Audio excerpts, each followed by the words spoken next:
हर हर महादेव। जय भोलेनाथ। दोस्तों, ओम नमः भगवते वासुदेवाय। दोस्तों, आज हम लोग जानेंगे हरिशनि एकादशी की पौराणिक व्रत कथा। साथ ही जानेंगे इस व्रत का महत्व।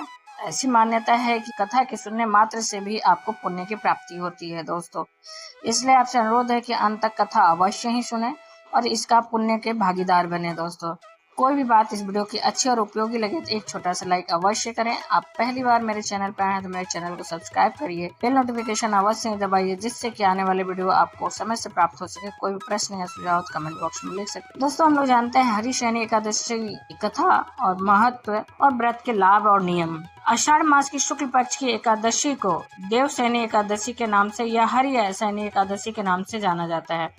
इसी एकादशी के दिन से चातुर्मास व्रत का भी आरंभ होता है। इस एकादशी की कथा का जिक्र पद्म पुराण में किया गया है और इसके पुण्य एवं लाभ का भी जिक्र किया गया है। दोस्तों, देवशयनी एकादशी की व्रत की पूजा का कथा जो है, शनि व्रत को देवशयनी और पद्मनाभ एकादशी के नाम से भी जाना जाता है।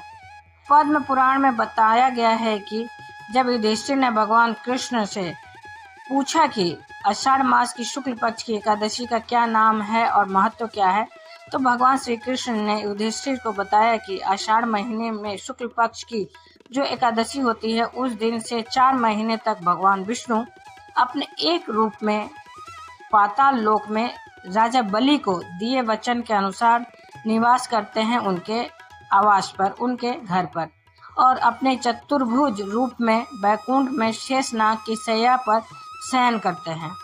इस एकादशी के दिन से 4 महीने तक भगवान के शयन में चले जाने से इस एकादशी को शनि या फिर देवशयनी या हरिशनि एकादशी या फिर पद्मनाभ महा एकादशी और थोली एकादशी भी कहते हैं।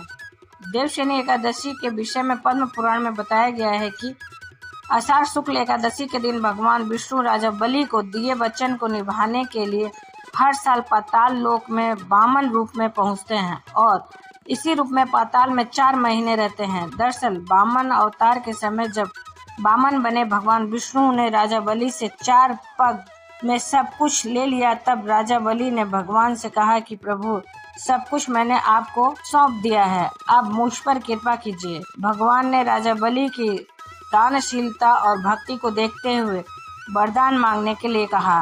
राजा बलि ने कहा कि प्रभु, आप मेरे साथ पाताल लोक में निवास करें। भगवान भक्त की विनती को टाल नहीं पाए।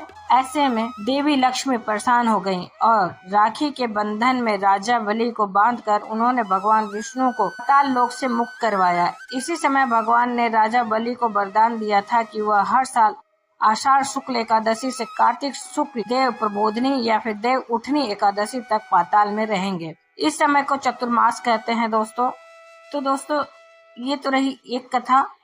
देवशयनी एकादशी की जो एक और कथा है शंखचूड़ की, उसको जानते हैं। एक अन्य कथा है कि भगवान विष्णु का शंखचूड़ नामक राक्षस से वर्षों युद्ध चला। इस युद्ध में भगवान काफी थक गए।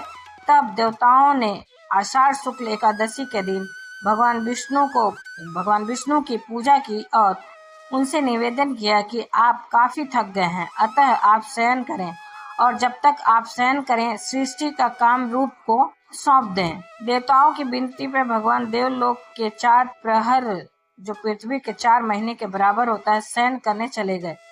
इस घटना के बाद से हर साल आषाढ़ शुक्ल एकादशी को देवशयनी एकादशी का व्रत पूजन किया जाने लगा। ये तो रही एक अन्य कथा। एक और कथा है, एक और पौराणिक कथा है मानधाता की, राजा मानधाता की, उसको जानते हैं। देवशयनी एकादशी की कथा में जो राजा मानधाता की कथा है उसे सुनते हैं। देवशयनी एकादशी के प्रभाव और लाभ को लेकर एक कथा राजा मानधाता की है। राजा बहुत ही धर्मात्मा थे, लेकिन एक बार कई वर्षों तक उनके राज्य में वर्षात नहीं हुई और सूखा पड़ गया। जनता व्याकुल हो गई और राजा परेशान। ऐसे में उन्हें एक ऋषि ने देवशयनी एकादशी व्रत करने की सलाह दी। राजा ने संपूर्ण प्रजा के साथ देवशयनी एकादशी का व्रत किया, जिससे उनके राज्य में खूब वर्षा हुई और फसलें लहलहा उठी। इसके बाद से राजा ने हर साल अपनी प्रजा से इस एकादशी के व्रत करने का आदेश दिया। तभी से आम जनों में इस एकादशी की व्रत प्रचलित हो गई। अब जानते हैं दोस्तों देवशनी एकादशी व्रत का लाभ और पुण्य। देवशनी एकादशी के व्रत के लाभ और महत्व का वर्णन करते हुए पद्म पुराण में बताया गया है कि इसका पुण्य ऐसा है कि 4 मुखों वाले ब्रह्मा जी भी इसके पुण्य का वर्णन नहीं कर सकते। जो व्यक्ति इस व्रत को करता है वह पाप मुक्त व्यक्ति उत्तम लोक में स्थान पाने का अधिकारी बन जाता है। शनि एकादशी का व्रत करने वाला महापुण्यवान होता है और उन्हें एक साथ कई यज्ञ और उत्तम उत्तम वस्तुओं के दान का पुण्य प्राप्त हो जाता है। भगवान श्री कृष्ण ने कहा कि जो व्यक्ति देवशनी एकादशी का व्रत करता है वह भगवान विष्णु का परम प्रिय होता है। दोस्तों ये तो रहा इस व्रत के पुण्य और लाभ। साथ में हमने जाना 3 पौराणिक व्रत कथा जो कि बहुत ही महत्वपूर्ण कथा है इस व्रत की। साथ में हमने जाना नियम। उम्मीद करते हैं दोस्तों इस वीडियो की जानकारी आपको अच्छी और उपयोगी लगी होगी। अगर अच्छी और उपयोगी लगी तो एक लाइक छोटा सा अवश्य करिए, क्योंकि वही एकमात्र जरिया है जिससे हम लोगों को पता चलता है कि वीडियो आपको उपयोगी लगी। दोस्तों आप पहली बार मेरे चैनल पर आए हैं तो मेरे चैनल को सब्सक्राइब करिए, बेल नोटिफिकेशन अवश्य दबाइए जिससे कि आने वाली वीडियो आपको समय से प्राप्त हो सके।